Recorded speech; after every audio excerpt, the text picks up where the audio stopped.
My favorite day of the class today. Let's start off right away with a bang. What is the most beautiful equation in the universe? You remember what I said? It is, yes, let's make it real big, e to the I times pi power plus 1 equals 0. It's not E equals mc squared or F equals ma or some equation in quantum mechanics or something like that. It's this equation right here, e to the I pi plus 1 equals 0. Put a big heart around it. We love this equation. It's so beautiful. In fact, I joke that if you get abducted by aliens and they say, we'll let you go if you tell us the most beautiful equation, there's your ticket out, right there. That is the most beautiful equation. But why? Because partially, in large part, it involves the 5 most important numbers in the universe. 0, 1, pi, e, and I. Yes, the imaginary unit, I squared is -1, is one of the 5 most important numbers in the universe. I'm serious. And scientists object. What about c, the speed of light, or h bar, Planck's constant from quantum mechanics, or big G, the universal gravitation constant? Those are not numbers. I said this before, right? Those are not numbers. They're physical constants. Physical constants are not numbers unless they happen to be dimensionless. They have dimensions. They have units. If you use different units, you get a different numerical value for the physical constant that is used for calculations. So they're not truly pure numbers. These are the 5 most important numbers. It also involves the 3 most important operations: addition, multiplication, I times pi, and exponentiation, e to a power. And I also like to joke that it involves the most important equivalence relation. Wait, what's an equivalence relation? Equals. Wait, well, what is an equivalence relation? And the idea of an equivalence relation generalizes equality. Like what? Well, if you've ever talked about vectors, for example, with vectors, the thing that matters is their length and direction, their arrows. We talked about vectors a little bit in here. It doesn't matter where you put them. So if 2 vectors are in 2 different spots, but they have the same length and same direction, we consider them to be equivalent, even though they're not in the same spot. So you might say they're not equal. Likewise, you got 2 geometric figures, 2 triangles, for example, that are in 2 different spots, but are congruent. We'd call them equivalent because you can rotate and translate one to get the other, for example, perhaps, if they're congruent. Congruency is an example of an equivalence relation as well. But good old equality, that's our favorite equivalence relation, nice and simple. What we want to do today, first of all, is to prove this. Not with a truly rigorous proof, though. It'll be more of a hand-wavy proof. You'll be trusting me that I can do certain things. We're going to use Taylor's series to prove this. By the way, this is called Euler's identity.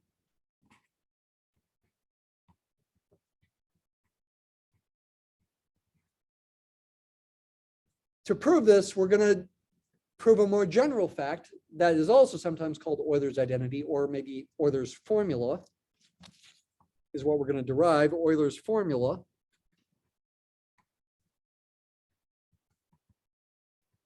Derivation. We need Taylor series. We've already talked about the Taylor series for e to the x and sine of x for sure. I think I even had Mathematica do it for cosine. We know e to the x equals 1 plus x squared over 2 factorial plus x cubed over 3 factorial plus x to the 4th over 4 factorial plus x to the 5th over 5 factorial, etc. You're trusting me on this. I haven't proved this. I have proved that this series, this power series, converges for all x. The interval of convergence is the entire real number line, meaning the radius of convergence is infinity. I have not proved that it equals e to the x. That's for next Friday, probably. The Taylor series for cosine, cos x, if x is in radians, this is why we use radians for calculus, one reason, is take all the even terms from the e to the x series, the even ones, and alternate the signs, plus, minus, plus, minus, plus, minus, plus, minus. The even powered terms for x, including x to the 0th power. So you get a 1, then a minus x squared over 2 factorial, plus x to the 4th over 4 factorial, minus x to the 6th over 6 factorial, etc.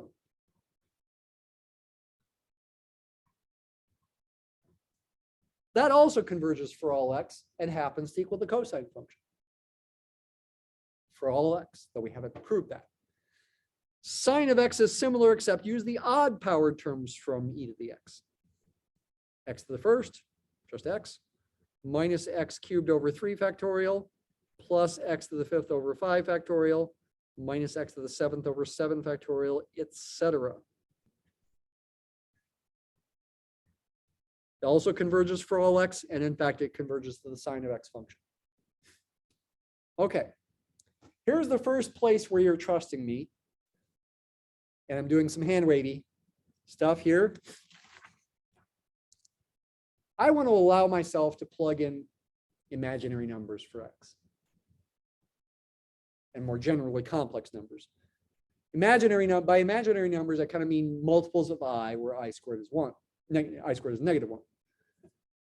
Like 5i, for example. And by the way, 5i quantity squared would be negative 25. Complex numbers allow for a real part in front of that, like 7 plus 5i. And it turns out you can imagine complex numbers in a plane. Is there any issue with complex numbers existing? Imaginary numbers like I? Is that a philosophical problem? Aren't they figments of our imagination? Well, yes, but that's still not a philosophical problem, right? Pretty much all of math, you could say, is all in your head. We are using our minds to understand the world. We are creating number systems, including imaginary numbers. They exist because we define them to exist. The only question is, can they be defined in a consistent and useful way? And the amazing thing about complex numbers is that they turn out to make many calculations simpler, even though we call them complex numbers. I'll show you a quick example of deriving trig identities more quickly than using geometry as one application here in a few minutes. But there's plenty of other applications, especially in electrical engineering, quantum mechanics, differential equations. Imaginary and complex numbers come up all the time. In fact, you can even generalize them to higher dimensions. There are things called quaternions, which are sort of 4-dimensional complex numbers, which turn out to be useful in computer graphics. And another number system that's an 8-dimensional complex number system called octinions, which I did read an article once that they're useful, but I've never seen exactly the details. It's all good, but you're just trusting me on that. I'm going to replace x with I times theta, where I is the imaginary unit. I squared is negative 1. What happens when I do so? Plug it into the infinite series. Replace x with I theta. There's 1 plus x. Plus, look up here, x squared over 2 factorial would be I theta quantity squared over 2 factorial. Plus x cubed over 3 factorial. Plus x to the 4th over 4 factorial. Plus x to the 5th over 5 factorial. Plus x to the 6th over 6 factorial, etc. You're just trusting me that this is okay. In a sense, it's, well, you could call it a definition, though you might also argue that's cheating. There are deeper reasons for this that are more than just definitions. Now what do? We try to simplify this on the right. using the fact that I squared is -1, which also means I cubed is I squared times I, -1 times I, which you could call negative I. And I to the fourth, you could think of as I squared squared, which is -1 squared, which is +1. And I to the fifth, you could think of as I to the fourth times I. 1 times I is I. We're back to I. And I to the sixth would be I to the fifth times I, which is I times I, which is I squared, which is -1. The cycle is just going to keep repeating. I to the seventh is going to be negative I to the eighth is going to be +1. I to the ninth is going to be back to I to the 10th is back to -1, etc. Beautiful. Make use of these things now. In this term, replace I squared with -1. In this term, replace I cubed with -I. In this term, replace I to the fourth with +1. In this term, replace I to the fifth with I to the sixth with -1, etc.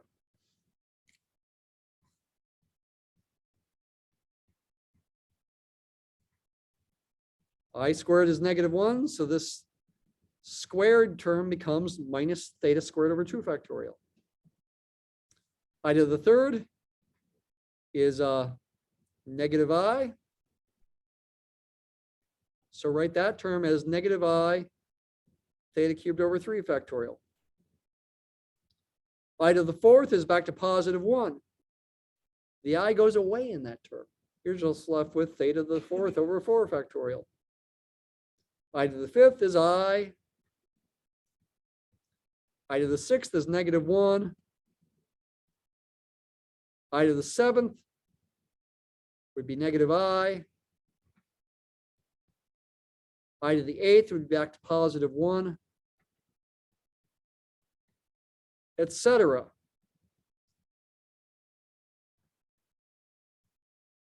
Here's the second place where we're doing some hand waving. You're just trusting me. I'm going to rearrange the terms in this infinite series. I'm going to group together all the terms that do not involve I, all the even powers of theta over here,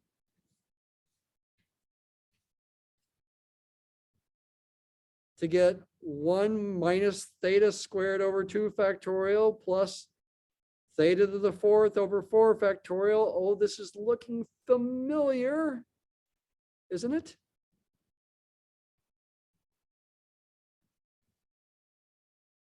That's the series for cos theta.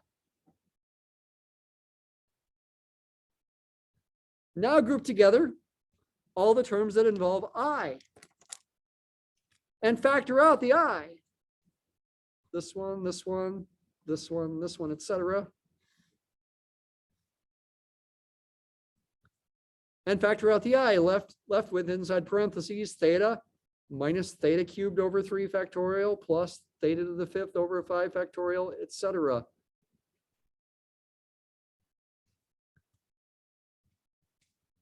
Yeah, this is now cos theta plus I sine theta. E to the I theta equals that. Maybe I should not have used 2 different colors there. Now plug in theta equals pi.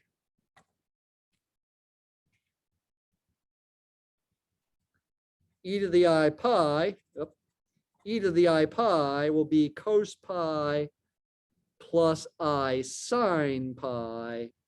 Cos pi is -1, sine pi is 0. This is a 0 there. Add 1 to both sides, sorry. Add 1 to both sides, and e to the I pi plus 1 equals 0. There we have it.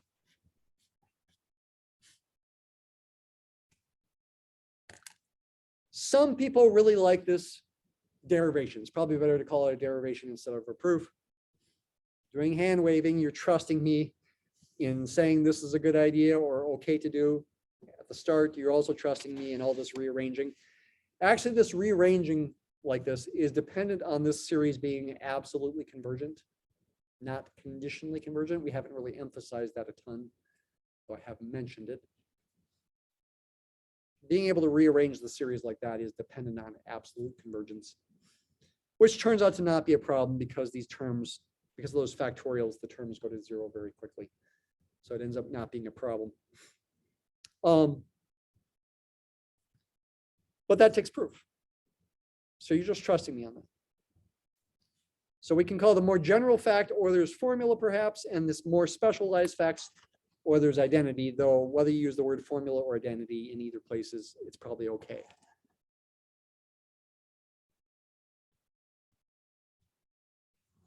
You've never seen this formula before?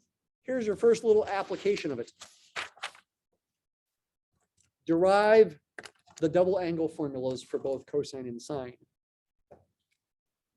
How? Essentially by computing e to the I theta squared in two ways that give two seemingly different answers that must be equal if it's going to work. Because the only way two complex numbers are equal is if both their real part that has no I and their imaginary part that has an I are equal. The first way to compute it is to use Euler's identity straight away. Oops. I sine theta. And square it. FOIL. Get first times first is cos theta times cos theta is cos squared theta. Both the outside and the inside products give I cos theta sine theta. You've got two of them then. 2I cos theta sine theta comes from outside and inside products. And last times last is plus I squared sine squared theta. Simplify by replacing I squared with -1. That's how you always simplify these things. Group together the two terms now that do not involve the I. Cos squared theta minus sine squared theta. There's only one term that does involve an I. Think of the I's being out front and everything else as being in parentheses. So that's one way to simplify e to the I theta quantity squared. Here's another way to simplify it. Trusting that properties of exponents hold, multiply those exponents. And then use Euler's identity, Euler's formula, replacing theta with 2 theta. To get cos 2 theta plus I sine 2 theta. I found e to the I theta quantity squared to be two seemingly different things. But if math's going to be consistent, these two things have to be the same. Therefore, these two things must be equal. Equal. That's a sideways equal sign, not an 11. And these two things must be equal. A sideways equal sign, not an 11. There we have it. Two trig identities out of one derivation. Double angle formulas. We use this one a lot back when we were doing integrals. Sine 2 theta is 2 cos theta sine theta. We use that for helping us do integrals that involve trig substitutions. This one's true as well. Cos 2 theta equals cos squared theta minus sine squared theta. You can actually get infinitely many trigonometric identities out of this. You could, for example, get trig identities by cubing instead of squaring, or raising to the 4th power instead of squaring, or 5th or 6th or 7th power, etc. In fact, I think ultimately, perhaps even every trigonometric identity could be derived by using Euler's identity in some kind of creative way, though it could take a lot of work. That's pretty powerful. And again, it's two trigonometric identities out of one derivation for free. You get 2 instead of just 1. Okay. It's a common application. There's plenty more applications of imaginary and complex numbers and Euler's identity. One example is they help you do some kinds of integrals that can't be done in any other way. I'm serious. Using complex numbers sometimes helps you do certain kinds of integrals that can't be found in any other way. It's amazing. Complex numbers simplify things.